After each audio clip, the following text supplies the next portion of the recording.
I've been very fortunate in my career, both in the military and commercially, to have worked with some truly outstanding people. And I think I'm probably quite blessed insofar as most of the people I've worked with have been really quite amazing and very inspirational. I've learnt a lot from them. But there's almost two recurring themes that I've seen that curtail people's success. You know, there were people with 40-pound brains, you know, full-on alpha males and females with amazing talents, amazing potential, and, you know, hugely confident, and on the surface looked like, you know, that they were always destined to achieve success. And there were these two areas that seemed to curtail that, and one was an inherent fear of failure, and in some cases, you know, a fear of ridicule. And in bomb disposal, of course, you know, failure is not really an option, and it's something that I think you need to have a healthy respect towards. But if you start to fear it to the point where it's going to curtail your success, then, you know, the consequences aren't worth thinking about. And so I learned a lot of strategies to overcome the idea of, you know, failing.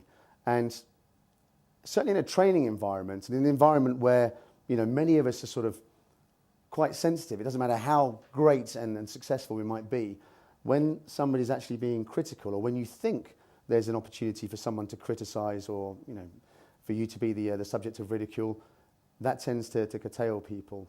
And I'll quite often say to people, you know, when you're at work with real professionals and you're working under pressure and you're working to deadlines and you're working to meet targets, how many of you actually have the time to look at other people and criticise them and, you know, pass comment on them?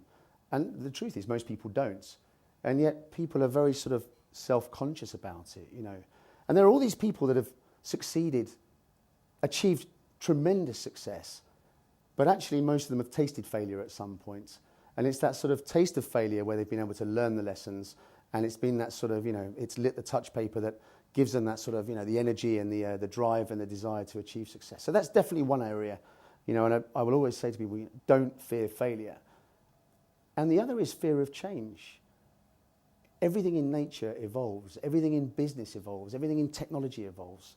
And yet there are so many people who are so gifted that actually get into that comfort zone, and they just fear being pushed out of it, being encouraged to go and look and explore other areas, you know. And that's definitely an area as well where I see this sort of fear that curtails success.